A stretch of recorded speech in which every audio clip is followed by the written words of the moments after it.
ഡിഗ്രിയിൽ വട്ടത്തിലും കുഴപ്പമായോ? ആ കൂട്ടിമക്കളെ കൂട്ടി യാതൊരു രക്ഷയില്ല.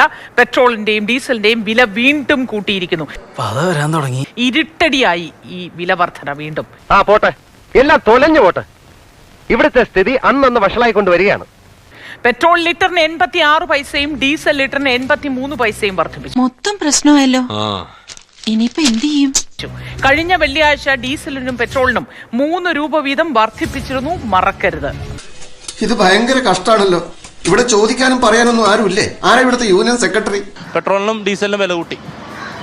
ഇത് എന്നെ ബാധിക്കില്ല, കാരണം എനിക്ക് 2.5 ലക്ഷം രൂപ പെൻഷൻ. അതുകൊണ്ട് തന്നെ അതിൻ്റെതായ ചില അഹംഭാവങ്ങളൊക്കെ എനിക്കുണ്ട്. സാധാരണക്കാരെ ബാധിക്കില്ലേ? എനിക്ക് ബാധിക്കില്ല. നല്ല മൊയ്താന്നല്ല. സാധാരണക്കാരെ എങ്ങനെ ബാധിക്കാൻ? അവർ കാറിൽ പോകണ്ട, സൈക്കിളിൽ പോകണം. നിങ്ങൾക്കൊക്കെ നിങ്ങളുടെ കാര്യമാണ് വലുത്. എനിക്ക് ജീവിക്കേണ്ട സുഹൃത്തെ. നിങ്ങൾ എന്തൊരു മനുഷ്യനാ? എന്തെവിടെ സംസാരിക്കണമെന്ന് ഒരു ബോധമില്ല. അപ്പൊ ഈ പെട്രോളിന്റെ പോകാൻ യോഗ്യത ഉള്ളവൻ എന്നെ പോലെ ഉണ്ടാക്കിയെടുക്കും. എന്ത് വെട്ടിത്തരേഭ്യ പറയണം. സാധാരണക്കാരായിട്ടുള്ള ആളുകൾ സൈക്കിള് ചവിട്ടിയും നടന്നും ഒക്കെ പോയി ഉണ്ടാക്കുന്നതാണ് ഞണ്ണുന്നത്. നിങ്ങളൊക്കെ അവരുടെ സാമ്രാജ്യത്തിലെ കുട്ടിക്കുരങ്ങന്മാരാണ്. ചാടാൻ പറയുമ്പോ ചാടണം, തുള്ളാൻ പറയുമ്പോ തുള്ളണം. ഇങ്ങനെ പുച്ഛിക്കാൻ പോലും. ഞാൻ അപ്പോഴേ പറഞ്ഞു ഇത്തിരി കൊമ്പ് കൂടുതലാണെന്ന്. ഇതൊക്കെ എന്ത് ദ്രോഹാടോ. ഇയാൾ ഏത് പോസ്റ്റിൽ നിന്ന് റിട്ടയർ ആയെന്ന് എനിക്ക് അറിയാൻ പാടില്ല. ഇരുന്ന സമയത്ത് ഇയാളെടുത്ത തീരുമാനങ്ങളൊക്കെ സാധാരണക്കാരുടെ ഒരുമാതിരി തേമ്പി വിടുന്ന ഐറ്റം ആവാനേ ചാൻസ് ഉള്ളൂ. Sir, basically I am a rich man. Show some respect. ഭൂർഷാസിയാണ്. തൊഴിലാളികളോട് യാതൊരു കരുണയില്ലാത്ത ഇയാളോടൊന്നും ആത്മാർത്ഥത കാണിക്കേണ്ട ഒരു കാര്യമില്ല കേട്ടോ. പക്ഷെ വേറെ കാര്യമില്ലേ, പെട്രോളിന്റെ വില കൂടി എന്ന് പറഞ്ഞാൽ അത് സാധനങ്ങളുടെ വില കൂട്ടില്ലേ? ചോദ്യം വേണ്ട, വിവരമുള്ളവർ പറയുന്ന കേട്ടാ മതി. അത് വിവരമുള്ളവർ പറയുമ്പോഴല്ലേ. സാധനങ്ങളുടെ വില കൂട്ടി. ഇല്ല, എല്ലാം കൂടാതിരിക്കാൻ ഒക്കില്ല. മുതലാളി പറഞ്ഞതാ. പാരമ്പര്യമായിട്ട് പിടിവാശിക്കാരുടെ കുടുംബമാ.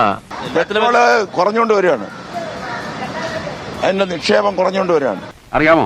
അറിയില്ല, എന്നാ അറിയണം. അപ്പൊ നമ്മൾ ഊറ്റിയെടുത്താണ് കൊടുക്കുന്നത്. കുറെ കഴിയുമ്പോൾ പെട്രോൾ ഉണ്ടാകത്തില്ല. സാറ് ബഹുദൂരം പോയല്ല. അതുകൊണ്ട് there is a requirement of putting a brake to it. എന്ത് വലിയ കണ്ടുപിടുത്തം അയാൾ കണ്ടുപിടിച്ചിരിക്കുന്നത്. ഈ കണ്ടുപിടുത്തം ഏതെങ്കിലും ബുക്ക് സ്റ്റാളിന് അയച്ചു കൊടുത്താൽ തനിക്ക് നോബൽ സമ്മാനം കിട്ടും. ചെല്ല്. അതിനൊരു തടയിടേണ്ട ആവശ്യമാണ്. I support that. മതി നിർത്ത് നിന്റെ ഷോ. നമ്മൾ പറഞ്ഞു പിടിച്ചില്ലേ. എന്തായാലും ഈ സമാനമായ സാഹചര്യത്തിൽ ഇനിയും ഇന്ധനവില ഉയർന്നേക്കാമെന്ന് തന്നെയാണ് കേന്ദ്ര സർക്കാർ വൃത്തങ്ങൾ നൽകുന്ന സൂചന. നീ ഇങ്ങനെ ആർത്തി പിടിക്കല്ലേ ശ്രീകുട്ട? പിന്നെ ഞാൻ എങ്ങനെ ആർത്തി പിടിക്കണം? പെട്രോളിയം കമ്പനികൾ വലിയ നഷ്ടത്തിലാണ് ഇപ്പോൾ മുന്നോട്ട് പോയിക്കൊണ്ടിരിക്കുന്നത്. ഇനി അതിൽ പിടിച്ചാടോ ഈ കൃഷ്ണമൂർത്തി കളിക്കാൻ പോകുന്നത്?